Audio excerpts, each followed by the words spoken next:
What's good, people? It's about that time to randomly late, reverse rinse, no hate. So, listen, Teofimo Lopez versus Josh Taylor. So, let me just break this down right to the point. First 4 rounds, Josh Taylor looked like, to me, he won those rounds. 5 through 12 was all Teofimo. Okay.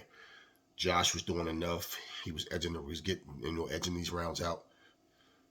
And me scoring. I don't know how everybody else scored it. State business. But the first 4, Josh Taylor was doing his thing. Teofimo was able to make the adjustments. Josh Taylor couldn't. What I saw in Josh Taylor was, look, I'm the bigger, stronger, naturally the bigger, stronger guy. 140, this is my house. You coming up here, I'm going to try to make a statement. Bigger, taller, rangier, right? Well, what he was doing was trying to knock Teofimo Lopez out. That's the statement he was trying to make. And when it wasn't working for him, he didn't have a plan B. And I'm looking at him thinking, where's the jab right hand? Where's the consistency with the jab? Jab to the body. He kept trying to, he would throw his jab, and when he would throw the right hand, he would come back with the left hook. And he kept missing it. And Teofimo kept, countering with that quick, sneaky left uppercut. And through everything that was happening, it was like you think that,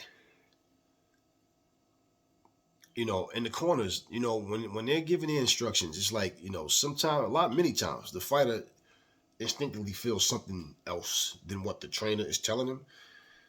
But it's like, no matter what they were telling him in that corner, Josh Taylor just had no answers for anything. As the fight wore down, his punches got slower and slower. Teofimo got so confident to the point he was playing with him, dropping his hands, dancing around, literally lunging in, jumping in the air, throwing punches at him, and was connecting. He hurt Josh Taylor so many times in that fight. Like, so many times he had him reeling and he was hurt. And so, now, my thing about the matchup is this. Josh Taylor could fight. Teofimo could fight. And do you guys remember last year when I made a video and I was asking what type of impact do you think, Teofimo, Ryan, and Roddy was going to make at 135, simply because you had all these fights at 135 that could have happened that didn't happen. And the fact that it was all of this, it was so difficult to get these fights to happen. Now, I asked that question because here's the deal. You have the ability to fight and win, right? You have the talent, but are you going to go to 140, and is it going to be difficult to make the big fights because of negotiations and all this nonsense, right? Well, you just made this fight with Josh Taylor.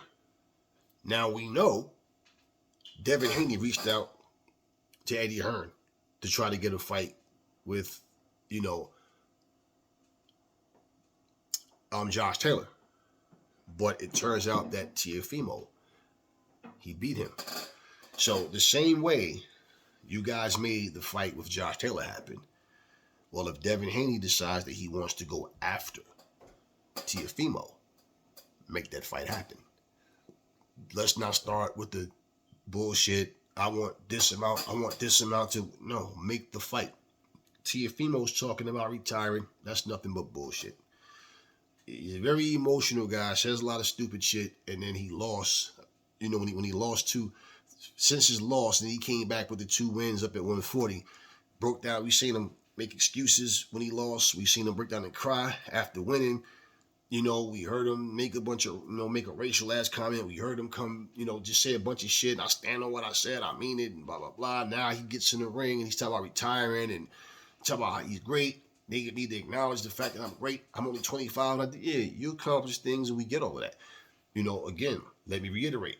I picked him to beat Lomachenko. And I remember when I picked him to beat Lomachenko, I had a bunch of people in my comments going, but Aries, man, Loma way better than him. All right, well, we will see. We will see. Okay? Because of the stupid shit he say, me and a lot of people wanted Josh Taylor to beat his ass. But that didn't mean he was going to win. I said, remember, I hope he beats your ass, right? You never seen Aries jump in front of this camera. I guarantee you, Josh, no.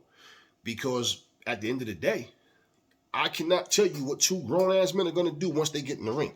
We can only go by what we saw them do and what we think the possibility of the fight how it's going to turn out, but we don't know that. We can be more accurate in what we think than others, but as always, you don't know what's going to happen till the fighters get in there. So basically, hopefully, if Haney decides that he wants to pursue that fight with Teofimo, they make it happen. And just before that fight happened, I think a day or two before that, you saw Bill Haney and Teofimo's dad, kind of had little words, make the fucking fight. If you didn't fight at 135. So if the guy comes to 140, he's not coming there for just one man. He's coming there, obviously to try to unify at 140 as well. Come undisputed at 140. So that would mean Devin Haney and Teofimo had the same goals. So now he said if these guys want that smoke, they got to come to 140. Well, there's no excuse to not make this fight happen. And let's be real. Also the Regis Prograis fight. Okay? And see, remember, with this bullshit franchise champion shit, well, the same way Canelo gets immunity to go up and down, the same way Lomachenko had it, but he just didn't use it. Well, I say for Devin, if he can make 135 and it's not draining him, like it's okay, it's like his body still feels good to do it, well, he got options. And between 140 and 135, there's fights that he can take. And see, let's say if he wins these fights, he can pick guys off one by one. And he can end up. It's possible. It's definitely not easy, especially being undisputed, because everybody wants you and you have mandatories. And that can be a problem with fights not happening, but he can definitely do it. With that franchise shit. So if you're going to use it, use it to make the fights happen that need to happen. Not to avoid and duck challenges. I don't see, Devin has never done that. Hopefully he never does. But that's a fight that everybody wanted to see, was him and Teofimo. And people was doubting Devin. Oh, he can't punch. He can't beat nobody yet. He becomes undisputed at 135. So the same way, like I said, it was easy to make the Josh Taylor fight. Well, make it that easy with Devin Haney. Simple. Now, if you saw the Catterall fight against Josh Taylor, this is one of the things. Now, do I think Catterall is better than Teofimo? No. I told you guys that Teofimo I thought would beat Lomachenko, and he beat him. So, listening to people like, what's the guy named? The Australian guy, that Cambosos, him taking credit for breaking Teofimo and saying that Teofimo is not the same guy, and if he comes in broken like that, Josh Taylor's just going to pick him apart. And the fact that Teofimo was able to come in there and win like he did, well, guess what? There's no excuse about his mental state. Now, hopefully, Anthony Joshua will watch that fight and will, hey, let me wake the fuck up too. But at the end of the day, just saying. So, he's ready, right? But he's talking this bullshit retirement. Please. Teofimo is running his mouth again. That motherfucker ain't going nowhere. Okay? At the end of the day, it was too much Teofimo for Josh Taylor. So you see, certain fighters too may just have a certain style that a certain guy can't figure out. So this is the interesting thing about fighting, because to just assume this guy will beat this guy because he beat this guy, it doesn't necessarily work that way. And we want to see the fights. I don't need anybody to tell me who's going to win. Like, well, we don't need that fight because he's going to win. No, you go in the ring and you fight it out. That's how you determine who the best fighters are. And now for Teofimo to come to 140, now I'm going to say this about 140. The 140 division does have some good fighters, but 135, like I said, they had more star power. 140 had good fighters that didn't have star power. Josh Taylor's not a huge name. Prograte's not a huge name. Several different guys there that, yeah, they're good fighters, but they don't have huge names. The biggest thing that we saw for the 140 division, for the guys coming from 135 up, is that they're just going up fighting against guys that are, naturally bigger, possibly stronger. Doesn't mean that they necessarily win just because of that. Okay, and so watching how easily Teofimo beat him. See, the thing what Josh Taylor was doing, like I said, he was trying to knock him out. And I'm looking at Josh like, man, you got that long reach. Man, if you pop that jab in his face, because see, Teofimo was moving his head well, and he was evading shots, and it's like he was fast enough to slip and then lunge in. And when he would lunge in, one thing I saw him doing, he would lunge in, he would get low, and the ref would started warning Josh Taylor for leaning on him. Now I think if you come in and duck your head down, the fighter got the right to lean on you. Why not? You keep ducking in, and he did it on purpose at times where, okay, the ref warned him. So if he keeps doing it, he's going to, take a point away. So now when he would come in like that, Josh would try to back up, and Teofimo would lunge in, bam, catch him. And he was chipping him up. He was throwing combinations right. He was doing everything that he was supposed to do. But Josh Taylor, like I said, he couldn't figure out how to do anything else. Now, if you look at it, this is my point. Now, do you see why? Even though these guys are good fighters, they're not superstars. And Josh Taylor beat Regis Prograis. Now, is Regis Prograis any better now than he was then? I don't know. But those are the guys, and Ryan is there now at 140. So we'll see how things go. I'm not, looking. There's certain fights, like with Ryan being there and with Derek James' new trainer. We'll see what he looks like. Does he become a major player at 140 and stay a major player at 140 on top of that? And because there's options there.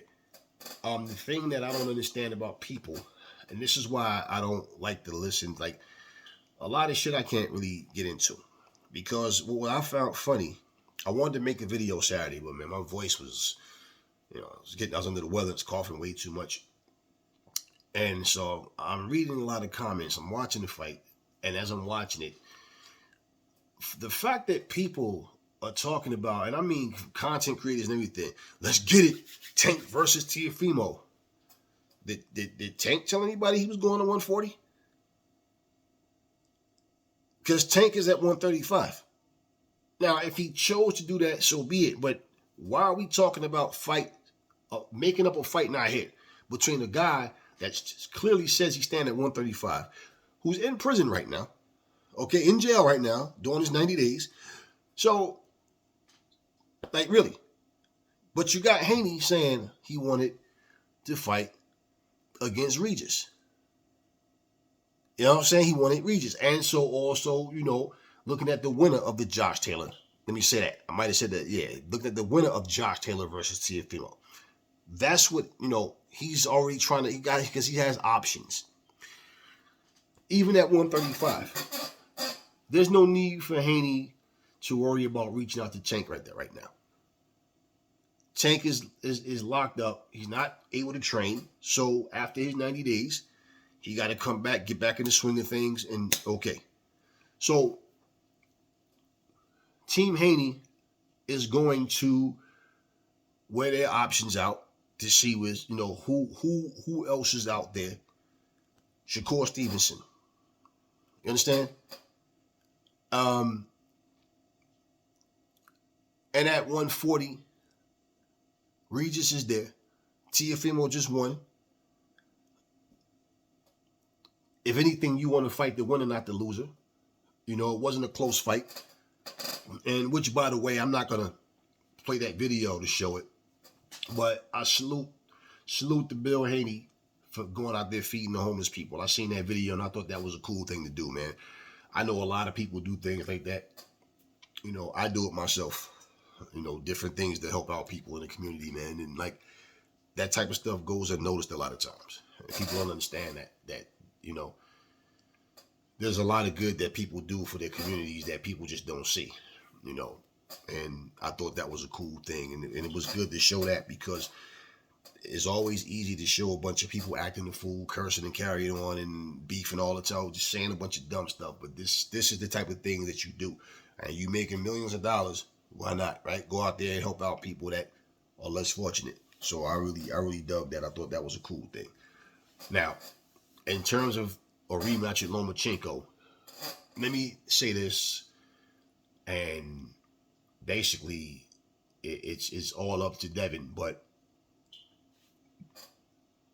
now the fact that Loma said he wasn't giving Devin a rematch came right out of his trainer's mouth, and he was shaking his head no, like no, they're not fighting him. Then he said he don't think it's gonna happen because Devin, he thinks, is going up to 140. Okay, regardless, if Lomachenko had won the fight, okay, without a rematch clause, I doubt very seriously that Lomachenko would have fought Devin Haney in a rematch, because he didn't fight him when he did the first time. And when he fought against Teofimo, Loma didn't put a rematch stipulation in there. And then he starts crying about not getting a rematch. But clearly, you had no intentions on giving a rematch to Teofimo. And you thought you were going to win. So he lost the fight, okay, to Haney, bottom line. Haney's not in a position where he has to fight Loma. Now, if he chose to, cool, no problem, run it back. But if he doesn't, and he wants to go out and fight other fighters and add to his legacy, cool. Either way. Okay, now, this is what I will say for Loma. Instead of sitting there waiting for a handout, looking for pity, you need to get in the ring and fight another top-level guy. And if that's the case, okay, now I'm going to go out here and beat my other competition, and I'm going to put you in a position where you're going to have to fight me again at some point. Simple. They already, knocked Shakur Stevenson down and put him over him, right? Well, Shakur Stevenson shouldn't be stripped of his mandatory position.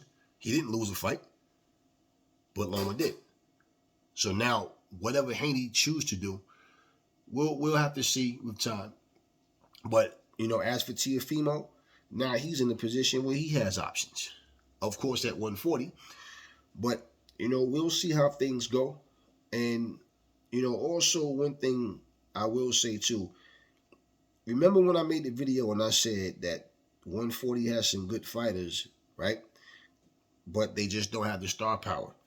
But I don't think 140 fighters are really as skilled as the elite at 135.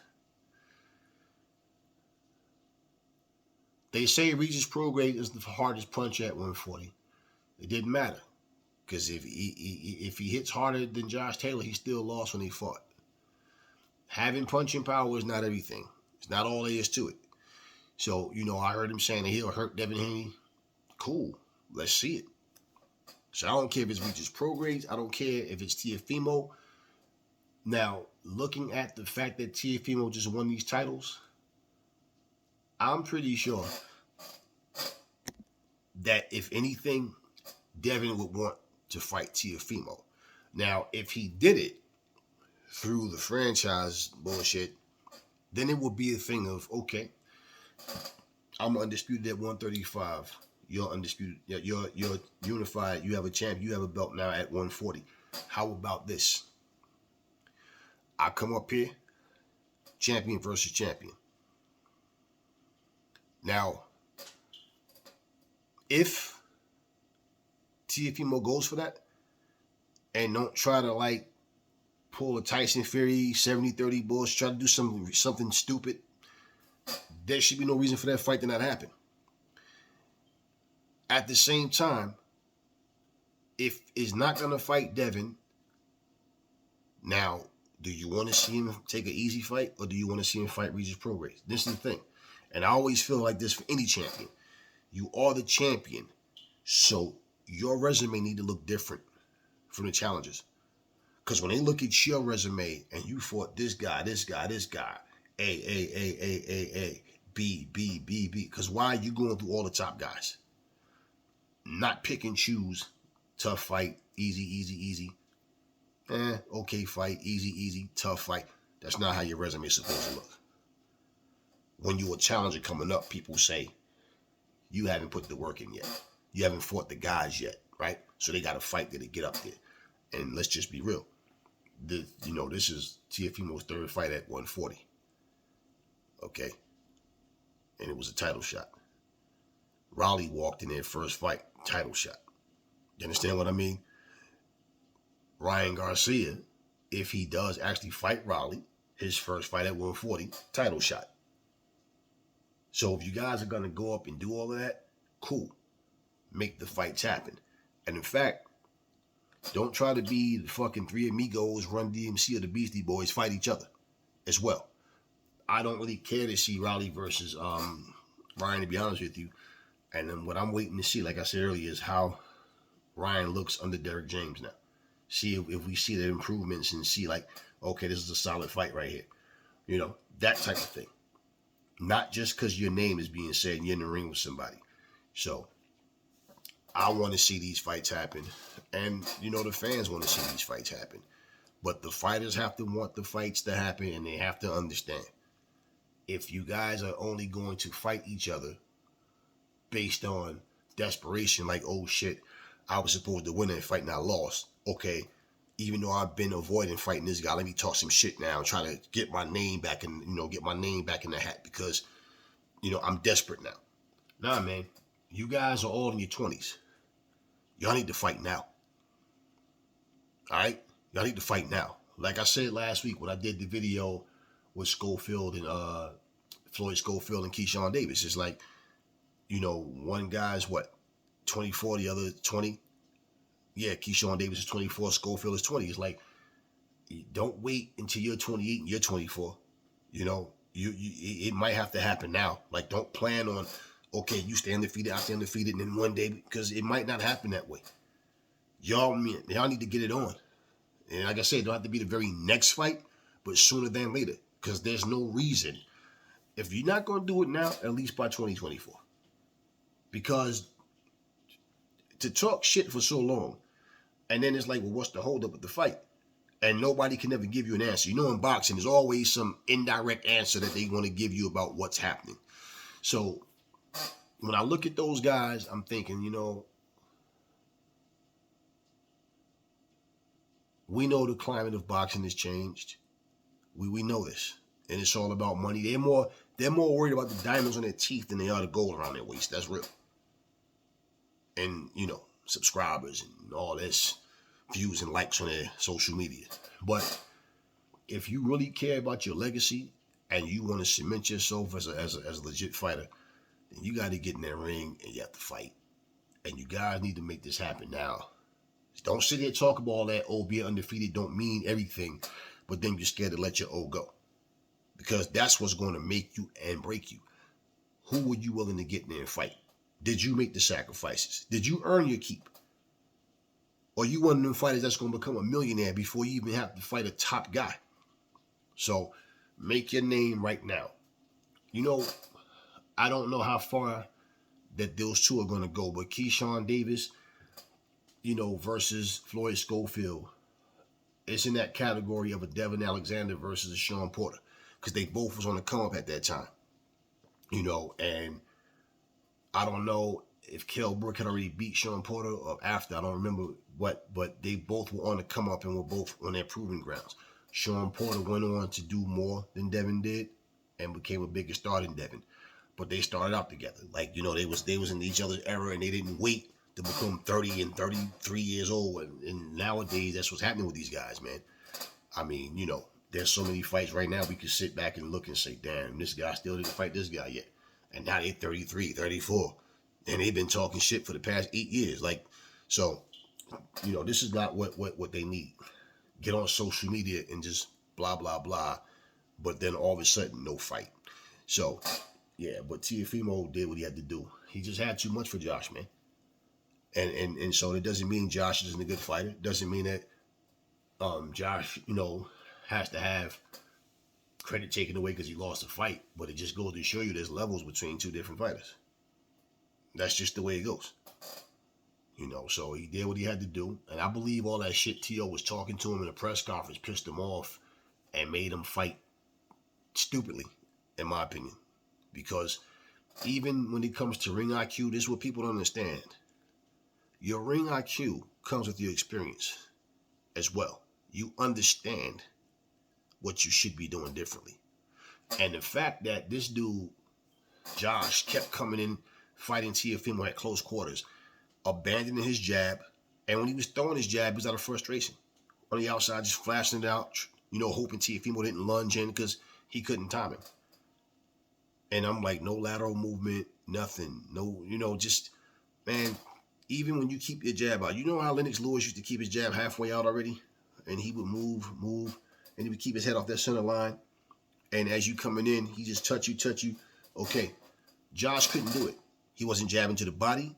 He was just basically trying to knock out Teofimo. And I felt like he ran out of answers and felt like maybe if I'm consistent, I'll just catch him with something coming in. And it never happened. And Teofimo pretty much just beat him up as the fight went on. And like I said, he hurt him like a dozen times, man. He had him hurt so many times. So you see what I'm saying about the naturally bigger, strong guy. That does not always come into play. Now, people make excuses for certain fighters, but they won't get that same excuse for another fighter. But it doesn't necessarily come into play.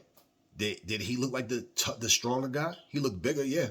Taller, rangier, but he was getting hurt. I seen him buzz Teofimo maybe 2 times. Caught him with a shot. You can see he got Teofimo's attention, but Teofimo hurt him several times. Several times he hurt him. And Josh couldn't even hide that shit. So, bigger and taller, like I said, still got his ass kicked. So, yeah, I mean, you hope that each fight, it sends a shockwave through boxing with different fighters just wake up. Different things happen. And that's what needs to happen in boxing. So, yeah, I mean, the outcome is the outcome, man. And for Josh Taylor, we see where he go from here. But at the end of the day, if a guy like Devin, let's say if Devin drops the titles at 135 and go to 140, well, Devin probably won't have a tune-up fight. He'll probably fight right off the bat a guy like a Josh Taylor. And then, of course, people will compare his performance to Teofimo's performance. However it goes, you know what it is. We just want to see the best fight the best. Simple as that. So, yeah, Teofimo got it done. And he just showed that he was just much better than Josh Taylor. Don't believe all that retirement bullshit. That ain't nothing but cap. He ain't going no fucking where. And you know that. Talk to me in the comment section. Never fall in love with lies. Remember, the truth brings hate out of people. And I will catch y'all in the next video.